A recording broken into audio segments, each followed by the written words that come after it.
মনে রেখো বান্দা, দুনিয়া নিয়ে ব্যস্ত হয়ে গেলা। আলহাকুমুত তাকাসুর, দুনিয়া বাড়ানোর নেশা তোমাদেরকে আমি আল্লাহ থেকে, ইবাদত থেকে গাফেল করে দিল। হাত্তা জুরতুমুল মাকাবির, মনে রেখো এরই মধ্যে একদিন তুমি পৌঁছে যাবে কবরস্থান। মনোযোগ দিলেও মরে যাইবা, অমনোযোগ হইলেও মরে যাইবা, সেজদা দিলেও মরে যাইবা, নাফরমানি করলেও মরে যাবে। ইব্রাহিম নবীরও মৃত্যু হয়েছে, নমরুদেরও মৃত্যু হয়েছে, মুসা নবীও ইন্তেকাল করছে, ফেরাউনও কি করছে? তার মানে অনুগতও থাকে নাই, অবাধ্য থাকে নাই, চলেই যাবা। তবে কাল্লা সাউফা তা'লামুন, আল্লাহ বলেন অচিরেই কবরে আমি আল্লাহ তোমারে জানায় দেব, বুঝায় দেব আমার এক এক নাফরমানির শাস্তি আমি দেখায় দেব। হাদিসের মধ্যে আছে আল্লাহ নবী সাল্লাল্লাহু আলাইহি সাল্লাম সাহাবীর কবর দেখে, খালি কবর, একদিন এক সাহাবীর জানাজা পড়তে গিয়ে জানাজার আগে নবীজি তার খালি কবরটা অনেকক্ষণ তাকাইয়া খুব কাঁদছে, খালি কবরের দিকে তাকাইয়া। তো সাহাবীরা বলেন আমরাও নবীজির সাথে খুব কাঁদলাম।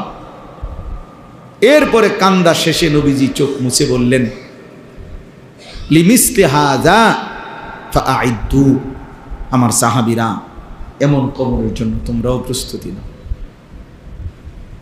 তোমরাও প্রস্তুতি নাও। আইদ্দু, রেডি হও সাহাবারা, এই নিশ্চিত এই কবর কাছে তোমারে পৌঁছানোই হবে, পৌঁছানোই হবে। চলো জ্যান্ত মানুষ, হাসি খুশি মানুষটা পলকের মধ্যে নিস্তব্ধ হয়ে যায়। কি আশ্চর্য বিষয়। আমার মামি কিছুদিন আগে মারা গেছে, আমি মামির বড় মামি আমার জানাজা পড়তে গেছি, তখন আমার মনে পড়ছে, হায় মামি, আপনি আমার ছোটবেলায় ছাত্র জীবনে আমি খুব সিমের বিচি খাইতে পছন্দ করতাম, সিমের দানা। আমার মামি তরকারি রাঁধলে, সিমের তরকারি রাঁধলে সিম এগুলো আলাদা নিয়ে বাটিতে আবার একটা একটা করে দানা খুলতো, খুললা দানাগুলো খুইলা আমার একসাথে মুঠ করে কত সময় মামি আমারে এই সিমের দানা দিছে, খাইতাম। তো সেই মানুষটা যাকে আমি চোখে দেখলাম এতদিন এতবার, সেই তিনি কবরে চলে গেছে, কবরে চলে গেছে। কি ব্যস্ততম জিন্দিগি ছিল, বড় সংসার ছিল, সব ছেড়ে চলে গেছে। এমনই তো। তাহলে মৃত্যু আমাদের জন্য নিশ্চিত যে আমাদেরকে থামায় দিবে। এই হাসি, এই কান্না, আনন্দ, বেদনা, দুঃখ, পেরেশানি, এই ছেলেরা তোমাদের জওয়ানি থামায় দিবে মৃত্যু। তোমরা জানো না কে দেখে তোমাগরে, তোমাগো এই সমস্ত চুলের ফ্যাশন, কোনো ইবলিস ছাড়া, শয়তান ছাড়া কেউ দেখে না।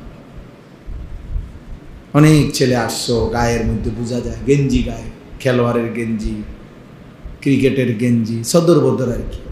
কি গায়ে দাও, কি পড়ো, কি মুসলমান, কি মা বাপ, কিচ্ছুর খবর না। মুসলমানের আখলাক জিজ্ঞাসা করেন, নামাজ পড়ছে কয়জন? এশার নামাজও পড়ে নাই, মাগরিবের নামাজও পড়ে নাই। এই নির্লজ্জ বেহায়া, এত বড় বেশরম কেমনে মসজিদে বইল? তাহলে জিজ্ঞাসা করে যে তোর কলিজার মধ্যে একটা ভয় লাগলো না? তা আল্লাহর ঘরে কেমনে বসলি নাফরমান, সেজদা ছাড়া? কোরআনুল কারীমের মধ্যে আছে, ওমান ইউআযযিম শাআইরাল্লাহ ফাইন্নাহা মিন তাকওয়াল কুলুব। আল্লাহর নিদর্শনাবলীকে যে সম্মান করবে, তো আল্লাহ তাআলা বলেন এটা তার অন্তরে তাকওয়া আছে, এই কথার প্রমাণ বহন করবে। তার অন্তরে আল্লাহ ভীতি আছে, আল্লাহর ভয় আছে, এই কথার প্রমাণ আল্লাহর নিদর্শনাবলীকে সম্মান করা। তো আল্লাহর নিদর্শনাবলী এর মধ্যে মসজিদ, আল্লাহর ঘর অন্যতম। প্রতিটা মসজিদ, প্রতিটা আল্লাহর ঘর আল্লাহর নিদর্শনাবলীর একটি। এই জন্য যে মসজিদকে সম্মান করবে, তো এইটা তার অন্তরে তাকওয়া আছে, আল্লাহর ভয় আছে, এই কথার প্রমাণ বহন করবে, প্রমাণ বহন করবে। হাদিসের মধ্যে আছে, রাসূলুল্লাহ সাল্লাল্লাহু আলাইহি ওয়াসাল্লাম বলছেন, 7 ধরনের ব্যক্তিকে আল্লাহ তাআলা কিয়ামতের দিন আল্লাহ তাআলার আরশের ছায়া দান করবেন। এটা আপনারা অনেক শুনছেন এই কথা। এটা যেদিন আল্লাহর আরশের ছায়া ছাড়া আর কোনো ছায়া থাকবে না। এই 7 ধরনের ব্যক্তির মধ্যে এক ধরনের ব্যক্তি হলো ওই ব্যক্তি, রাজুলুন কলবুহু মুআল্লাকুন বিল মাসাজিদ, যার অন্তর মসজিদের সাথে লেগে আছে, যার দিল মসজিদের সাথে লেগে আছে। মসজিদে সেজদা দেওয়া, মসজিদে নামাজ পড়া, মসজিদে এসে ইবাদত করা, মসজিদকে সুন্দর করা, মসজিদের খেদমত করা, মানে মসজিদের প্রতি, ইবাদতের প্রতি তার হৃদয় পড়ে থাকে, দিল পড়ে থাকে, অন্তরের টান থাকে। আল্লাহ নবী সাল্লাল্লাহু আলাইহি ওয়াসাল্লাম বলছেন, এটা প্রমাণ করে যার দিলের মধ্যে এরকম আছে, তো তাকে আল্লাহ তাআলা আল্লাহর আরশের নিচে ছায়া দান করে। এই জন্য মসজিদের সাথে মুমিনের সম্পর্ক গভীর করা উচিত। হাদিসের মধ্যে আছে, বান্দা যখন মসজিদে ঢোকে তো সে আল্লাহ তাআলার মেহমান হয়ে যায়, আর আল্লাহ তাআলা সেই মেহমানকে প্রথম আপ্যায়ন করে তার অগণিত গুনাহ মাফ করে দেয়। এটাই প্রথম মেহমানদারি। ওয়াকিরাহু আল মাগফিরা, মসজিদে আল্লাহর পক্ষ থেকে প্রথম মেহমানদারি হলো শরবত না, বরং গুনাহ মাফ, বান্দার গুনাহ মাফ করে দেয়। এজন্য মসজিদকে ভালোবাসা, মসজিদের প্রতি হৃদয়ের টান থাকা, মসজিদে এসে নামাজ পড়া, মসজিদে সবসময় অন্তরে মসজিদের প্রতি ভালোবাসা, এটা অনেক বড় একটা নিয়ামত। আবার দেখেন, এর বিপরীতে মসজিদে অনর্থক কথা বলা, আওয়াজ বড় করা, শোরগোল করা, অনর্থক নেতাগিরি, মাতবরি, অহংকার, বড়াই, ঝগড়া, এগুলো করা, এটা কিয়ামতের একটি মন্দ চিহ্ন, আলামত, কিয়ামতের মন্দ আলামত। আল্লাহ নবী সাল্লাল্লাহু আলাইহি ওয়াসাল্লাম বলছেন, যাহারাতিল আসওয়াতু ফিল মাসাজিদ, গেটের জায়গা ছেড়ে বসেন, গেটের জায়গা ছেড়ে ডানে বামে বসেন, ও গেটের জায়গা আটকায় ফেললে, আলম ভাই আপনিও বইয়া লাইছেন, তো তার বইব কেন? গেটের জায়গা ছেড়ে দেন, তার তো বইব কেমনে পরের লোকজন। আল্লাহ নবী সাল্লাল্লাহু আলাইহি ওয়াসাল্লাম বলছেন, যাহারাতিল আসওয়াতু ফিল মাসাজিদ, কিয়ামতের একটি মন্দ চিহ্ন যে মসজিদের মধ্যে আওয়াজ বেড়ে যায়, মানে মসজিদে ফালতু কথা, বেহুদা কথা, অনর্থক কথা, এটা বেড়ে যাওয়া, বেহুদা কথা বলা, এটা কিয়ামতের একটি অপছন্দনীয়, নিন্দনীয়, মন্দ আলামত। এজন্য আপনারা যারা আছেন প্রত্যেকেই মনে রাখবেন, মসজিদে কোনো রকম যেন গুনাহ না হয়। মসজিদের আজমত, মসজিদের সম্মান অনেক বেশি, অনেক বেশি। আমি যে জন্য শুরুতে ঢুকা বললাম ছেলেদেরকে যে বাবা তুমি, এটা মসজিদ, ফাইজলামি করলে বাইরে চলে গেলে না, আল্লাহর ঘর মসজিদে তামাশা করা, দুষ্টমি করা, এটা অনেক বড় একটা অপরাধ। কোনো জায়গার সম্মান যেমন বেশি, ওই জায়গার অপরাধেরও মাত্রা, অপরাধের শাস্তির পরিমাণও বেশি। এজন্য সমস্ত উলামায়ে কেরাম বলছে, মক্কা শরীফ আল্লাহর ঘরের কাছে, মসজিদে হারাম, ওটার মধ্যে একটা আমলে একটি সেজদা 1 লক্ষ সেজদার সমান। তাহলে নেকি যেমন 1 লক্ষ, অনেক বেশি, তো গুনার শাস্তিও অনেক বেশি, অপরাধের শাস্তিও অনেক বেশি। এই কারণে মসজিদের আজমত, মসজিদের প্রতি সম্মান, আন্তরিকতা প্রত্যেকের ভিতরে থাকা চাই। আমরা আমাদের সমাজে এ ব্যাপারে যত্নবান কম, অনেক যত্নবান। অনেক মসজিদে কিশোর বয়সী ছোট বাচ্চা, 14-15 বছর হয়ে গেছে, এমন ছেলে পেলেও এত দুষ্টামি করে, এত কথাবার্তা, এত তামাশা, মস্কারি, ঠাট্টা, দোতলায়, নিচতলায়, বারান্দায় ফাইজলামির একটা মানে আখড়া বানায় ফেলে। জুমার বয়ান হয়, ইমাম সাহেব বয়ান করে, আর কিছু দুষ্ট ছেলেপেলে আছে পুরাটা টাইম যন্ত্রণা দেয়, কষ্ট দেয়। আহা, অপদার্থ সন্তান জানেও না যে আল্লাহর ঘরের আজমত কি। কেউ তারে কোনোদিন শিখায়ও নাই যে আল্লাহর ঘরের সম্মান কি। অথচ টেলিভিশন দেখতে বসলে মা বুঝাই দিছে যে সাবধান, কথা বলবা না, চুপ থাকো। বাবা শিখাই দিছে। টেলিভিশন দেখলে, নর্তকীর নাচ দেখলে চুপ করায় দেয়। কিন্তু আল্লাহর ঘর মসজিদে আমাদের অনেকের চোখের সামনে বাচ্চারা, একেবারে ছোট্ট মাসুম বাচ্চা বাদ দিলাম, ও বেচারা একেবারেই ছোট, 12 বছরের ছেলেটাও ছোট, 14 বছরের ছেলেটাও ছোট। তো ওই যে বান্দরামি করে, দুষ্টমি করে, ওই যে একটা শব্দ শোনে না, তো সে শিখবে কোত্থেকে? শিখবে কোত্থেকে? শরীয়তের মাসআলা জানবে কোত্থেকে যদি নাই শুনে? নাই শুনলে আমল করবে কিভাবে? আমল তো তখনই আমল হয় যখন তা এলেম অনুপাতে হয়। কোরআন সুন্নাহর ইলম অনুপাতে হলে সেটা আমল হয়। এমনিতে আপনার মন মতো আমল করলে, নিজের ইচ্ছা মতো, এই যে আপনাদের মাঝ বয়সী বয়স্ক অনেক লোক আছে, হাজার বললেও, কোটিবারও যদি বলে, যদি ফাও ধরে, তারপরও উনি উনার সূরা কেরাত শুদ্ধ করবেন। কিছু বয়স্ক লোক আছে এমন গোয়ার, যে মানে বুঝে যে উনার সূরা অশুদ্ধ, দোয়া কালাম অশুদ্ধ, কিন্তু দুনিয়ার কোনো কথা দিয়া ওনাগরে এটা বোঝানো যায়।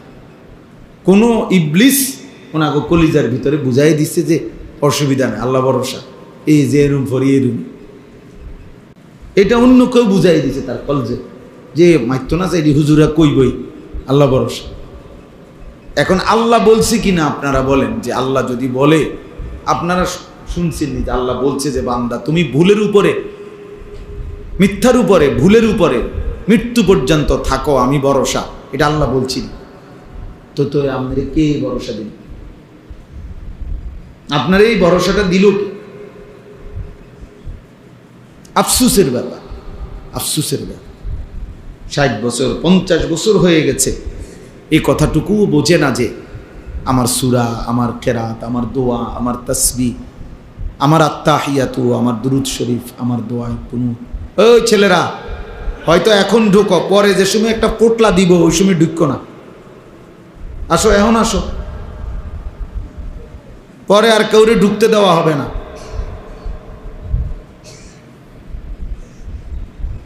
হ্যাঁ, কিছু খবর নেয়, মনে করেন কিছু আছে খবর নেয়, কিছু দিবনি। এবার যদি রাত 2টাও বাজে ঘুরবো, বুঝলেন? যদি রাত 2টাও বাজে, সারা রাতও লাগে, তারপরও ঘুরবো। আফসুস মানে জীবন মানেই শুধু এই 2 বিরিয়ানি, 1 প্লেট খিচুড়ি, 2টা জিলাপি, এই জিন্দিগি। আবার আগের মতো তামাশা, আগের মতো বেনামাজি জিন্দিগি, আগের মতো অসভ্যতা। আসলো কেন পৃথিবীতে? মরবেই বা কেন? করবেই কি? কিচ্ছু জানেন, কিচ্ছু জানেন। আফসুস হয়েছে ওই জীবনের উপরে, আফসুস যে জীবন জানে না আমি আসছি কোত্থেকে, আমার করণীয় কি, কেন আসলাম, কি করছি। জীবনের যার কোনো লক্ষ্য উদ্দেশ্য নাই, গন্তব্য নাই, মঞ্জিল যে চেনে না, আমি যাব কোথায়, পৌঁছবো কোথায়, থামবো কোথায়, এটা যার মধ্যে জানা নাই, ওই বাস্তবিক অর্থেই মনে রাখেন ওই কোনো মানুষ না, ওই জন্তু জানোয়ার। কোরআন বলছে ওকে জানোয়ারই বলছে। জানোয়ারেরই কোনো নির্দিষ্ট টার্গেট নাই, তার দরকারও নাই। টার্গেট দিয়ে করবো কি? কোনো গরু, ছাগল, কুকুর, বিড়ালের টার্গেট দিয়ে করবে কি? তার তো কোনো হালালও নাই, হারামও নাই, জায়েজ না জায়েজ কিছু নেই, তার জন্য কোনো বিধান নাই, দিন নাই, শরীয়ত নেই। কিন্তু ইনসানের জন্য বিধান আছে, হালাল হারাম আছে, জায়েজ না জায়েজ আছে, করণীয় বর্জনীয় আছে। কারণ তার জন্য আখিরাত আছে, তার জন্য হিসাব আছে, তার জন্য বিচারের মাঠ আছে, তার জন্য আমলনামা প্রস্তুত হচ্ছে, তার আমলনামা মিজানের পাল্লায় ওজন হবে, তাকে ফুলসেরাত পার হইতে হবে, তাকে জান্নাত কিংবা জাহান্নামে যেতে হবে। এটা গরু ছাগলের নাই, এটা জন্তু জানোয়ারের নাই। তাইলে সোজা হিসাব, যে তার হালাল হারাম বুঝে না, জায়েজ না জায়েজ বোঝে না, করণীয় বর্জনীয় বুঝে না, তো সে বাস্তবিক অর্থে কোনো মানুষ না, সে জানোয়ার, সে হাইওয়ান, যার মধ্যে কোনো তামিজ নাই, মানে পার্থক্য শক্তি নাই, পার্থক্য শক্তি নেই। তাইলে বাবা বলতেছিলাম আল্লাহর ঘর মসজিদের কথা বলছি। মসজিদের আজমত জরুরি, মসজিদে জুমার বয়ান গুরুত্বপূর্ণ, মসজিদের ইমাম সাহেবকে সম্মান করা খুব গুরুত্বপূর্ণ, মুয়াজ্জিনকে সম্মান করা খুব গুরুত্বপূর্ণ, মসজিদের একটা জুতার বাক্স, মসজিদের বালু, মসজিদের একটা মোমবাতি অনেক সম্মানিত, এটা মসজিদের। আমরা কোরআন হাদিসের ভাষায় বলে নিসবতের কারণে দামি হয়, মানে সম্বন্ধের কারণে দামি। ইট বালু পাথর সিমেন্টের একটা ঘর এমনিতে শুধু ছিল ঘর, কিন্তু যখন এটা সিদ্ধান্ত হলো যে এটা আল্লাহর ঘর, এই আল্লাহর এই শব্দটা যখন এই ঘরের সাথে লাগলো তো এটা দামি। কি বলে এটা নিসবতারি, মানে সম্বন্ধ কিসের সাথে মিলল, ওইটার কারণে দামি হয়, ওইটার কারণে দামি হয়। এমনিতে একটা কাপড়, এটা কাপড়, কিন্তু যখন এটারে বলে যে এটা কোরআন শরীফের গিলাফ তো এটা দামি, দামি। তাহলে সম্বন্ধ নিসবত এর কারণে দামি। তো মসজিদ আল্লাহর ঘর, অতএব এটা নিঃসন্দেহে দামি, এটা দামি, এটা অনেক দামি। আমরা এই জন্য ইনশাআল্লাহ মসজিদের জন্য সবার কাছে অনুরোধ, মসজিদে নামাজ পড়া, জামাতকে ঠিক মতো আদায় করা, মসজিদে আন্তরিকতা রাখা, ভালোবাসা, এটা যেন সবার মধ্যেই থাকে। এই পদ পদবী, মূল্যায়ন অবমূল্যায়ন এই কোনো বিষয় না। অমুকের সভাপতি বানাই দেব, আমনে তারে দিয়ে দেন সভাপতি, বলে তুই সভাপতির আব্বা, ধর তুই সভাপতির 14 গোষ্ঠী, যা তুই নিয়ে সভাপতি, তোর সভাপতি নিয়ে তুই সিরা খাবে, তোর সেক্রেটারি নিয়ে তুই কি কর পানি ভিজে খাবে। হ্যাঁ, আল্লাহ তাআলা আমাদেরকে বুঝ দান করে। আখিরাতে ইন্নাল্লাহা লা ইয়ানজুরু ইলা সুওয়ারিকুম ওয়ালা ইলা আজসামিকুম, নবী সাল্লাল্লাহু আলাইহি ওয়াসাল্লাম বলেন হাসরের ময়দানে নিশ্চয়ই আল্লাহ তাআলা তোমাদের চেহারা দেখবেন না, তোমাদের শরীর দেখবেন না, ওয়ালাকিন্নাল্লাহা ইয়ানজুরু ইলা কুলুবিকুম ওয়া আমালিকুম, বরং আল্লাহ তাআলা তোমাদের দিল দেখবেন এবং তোমাদের আমল দেখবেন। দিল দেখবেন আর কি দেখবেন? আমল দেখবেন। এর ভিত্তিতে আল্লাহ তাআলা ফয়সালা করবেন। এজন্য বাপ ও দুনিয়া বিয়ে সমস্ত পদ পদবি দিয়ে কিচ্ছু আসে যায় না, বরং মসজিদের প্রতি হৃদয়ের টান, এজন্য আমার আখিরাতের জন্য। আমি নামাজ পড়ব, সেজদা দেব, মসজিদে আসব, মসজিদের খেদমতে থাকব, মসজিদে বেশি বেশি যাওয়ার চেষ্টা করব, এটা আমার আখিরাতের জন্য। হাদিসের মধ্যে আছে বাশশিরিল মাশাঈন ফি যুলামি ইলাল মাসাজিদ বিন-নূরিত তাম্মি ইয়াউমাল কিয়ামা। আজীব হাদিস। নবী সাল্লাল্লাহু আলাইহি সাল্লাম বলছে অন্ধকারের মধ্যে, মানে এশার নামাজ এবং ফজরের নামাজ, অন্ধকারের মধ্যে যারা বেশি বেশি মসজিদে গমন করে, হে নবী কিয়ামতের দিন ফুলসিরাতের গোড়ায় তাদের জন্য পরিপূর্ণ আলোর সুসংবাদ দান করে। বিন-নূরিত তাম, পূর্ণ আলো, মানে হাদিসের মধ্যে আছে ফুলসিরাত 30,000 বছরের রাস্তা, যেটা সকলকেই পার হইতে হবে। ওয়া ইম মিনকুম ইল্লা ওয়ারিদুহা, আল্লাহ তাআলা কোরআনে বলছে এমন কেউ হবে না যাকে এটা পার হতে হবে, সে নবী হোক, সে ওলি হোক, আর সে কাফের হোক, মানে অনুগত অবাধ্য, সকলকে এটার উপরে কি করতে হবে? পার হইতে হবে, পার হইতে হবে। তো এই 30,000 বছরের রাস্তার যে ফুলসিরাত, এটা নবী সাল্লাল্লাহু আলাইহি সাল্লাম বলছে এটা অন্ধকার থাকবে, একেবারে অমাবস্যার ঘুটঘুটে অন্ধকার। প্রত্যেক মুমিনের ইমানের সাথে তার আমলের পরিমাণ অনুপাতে ওই ফুলসিরাতের গোড়ায় যখন যাবে, প্রত্যেক ইমানদারের, ইমান শর্ত, প্রত্যেক ইমানদারের তার আমলের পরিমাণ অনুপাতে ওই গোড়ায় গেলে আল্লাহর কুদরতে তার জন্য ওই পরিমাণ আলো জ্বলে। এই জন্য সবার আলো একরকম হবে না, আলগা লাইট না, আপনারটা আপনার আলো, আমারটা আমার, আপনারটা আমার।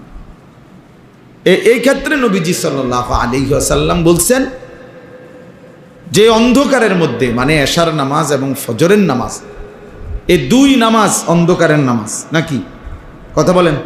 এশার নামাজ তো পুরা অন্ধকার, আর ফজরের নামাজ আবসা অন্ধকার। এই দুই অন্ধকারের মধ্যে যে মসজিদে যায় বেশি বেশি, আল্লাহ নবী সাল্লাল্লাহু আলাইহি সাল্লাম বলেন ফুলসিরাতে তার জন্য পূর্ণ আলো জ্বলে। 30,000 বছরের রাস্তা পূর্ণ আলো নিয়ে সে পার হইতে পারে। এজন্য এশার নামাজ এবং ফজরের নামাজ খুব গুরুত্বপূর্ণ। এশার নামাজ এবং ফজরের নামাজ যারা আদায় করে না, রাসূলুল্লাহ সাল্লাল্লাহু আলাইহি ওয়াসাল্লাম তাদেরকে বলছেন মুনাফিক। একেবারে স্পষ্ট বুখারীর হাদিস। ওই অপদার্থ হলো মুনাফিক, যে অপদার্থ এশা এবং ফজরের নামাজ পড়ে না। এই দৃষ্টিতে আপনাদের আমাদের অসংখ্য সন্তান, অসংখ্য মুসলমান যারা প্রতিনিয়ত ফজরের নামাজ পড়ে না, এদেরকে বলে রাখেন যে প্রত্যেকেই যেন ভোটার আইডি কার্ড, জন্ম নিবন্ধন সনদ এবং পাসপোর্ট যেখানে ধর্মের পাশে ইসলাম লিখছে এটা যেন চেঞ্জ করে, বরং এটা যেন শুধরাইয়া লিখে নেয়, এফিডেভিট করে যে আসলে আমি মুসলমান না, আমি মুনাফিক। কেন? আমি ফজরের নামাজ পড়ি না, ফজরের নামাজ পড়ার জন্য কোনো প্রস্তুতিও নাই, আমার মানসিকতাও নাই। এমন অসংখ্য জানোয়ার আছে, হাইওয়ান আছে, যে হাইওয়ানের কলিজার ভিতরেও খোদার 1 বছরে 365 দিনে কোনো দিন এই জানোয়ার বলতে পারবে না ফজরের নামাজ কাকে বলে। এটা আস্তা জানোয়ার, আস্তা জানোয়ার, এটা পুরাটা জানোয়ার, এটা পুরাটা জানোয়ার।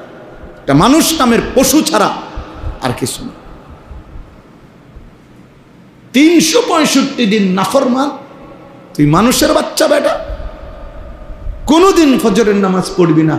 এত বড় বেহায়া বেশরম মুসলমান হয় কেন? এত বড় নিকৃষ্ট মানুষ মুসলমান হবে তো মুনাফিক।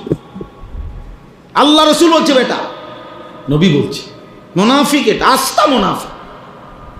আর মুনাফিক সমস্ত বেঈমানের মধ্যে সবচেয়ে নিকৃষ্ট হলো কে? যত লোক আল্লাহর নাফরমান তার মধ্যে মুনাফিক হলো সবচেয়ে নিকৃষ্ট। হযরত আব্দুল্লাহ ইবনে ওমর হাদিসে আছে, নবীজির বিখ্যাত সাহাবী আব্দুল্লাহ ইবনে ওমর রাদিয়াল্লাহু তাআলা আনহুমা, তিনি বলছেন নবীজির জামানায় আমরা মুনাফিক চিনতাম এশা এবং ফজরের জামাতে অনুপস্থিতি দেখে। হাদিস এটা।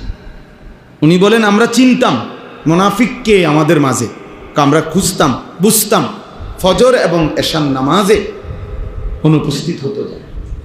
এই জন্য হযরত আব্দুল্লাহ ইবনে মাসউদ বলে যে রাসূলের জামানায়, সাহাবাদের জামানায় লজ্জায় শরমে যাতে দাগ না পড়ে যায়, চিহ্নিত হয়ে না যায়, এজন্য মুনাফিক যারা মুনাফিক ছিল বাস্তবিক অর্থে, তারাও রাসূলের জামানায় ফজরের নামাজ মিস করতো না, কারণ মিস করলে তো মানুষ কইব তে মুনাফিক। অথচ সে বাস্তবিকে কি? মুনাফিক। কিন্তু মানুষ যাতে তারা না চিনে, না বুঝে, এই জন্য কি করত? আমার মুসলমান নামধারী এই হাইওয়ান মুসলমানের বাচ্চা, আর বাপ মুসলমান, তার মা মুসলমান, জানোয়ার একদিনও ফজরের নামাজ পড়ে। বাপেও বেটকা হে বেটা বইয়া বইয়া বিড়ি গায়, চা দোয়ানে গপ মারে। আল্লাহর রহমতে আপনার দোয়ায় জিফুত একটা লাইন হইছে, অন কিতা লাইন হইছে, অন টেয়া ফাড়া বিদেশ লাইন হইছে। টেয়া ফাড়াইলে বুঝি লাইন হয়? হ্যাঁ, বিদেশ গেলেই বুঝি জিফুত লাইন হয়ে গেছে। এটা বুঝি কত হইল। আর আমরা যারা দেশে আমরা চিড়িয়া খাই, এটা বুঝি কথা হইল। বিদেশ যাওয়া নিষেধ না, এটা গুনাহ, এটাও বলি না।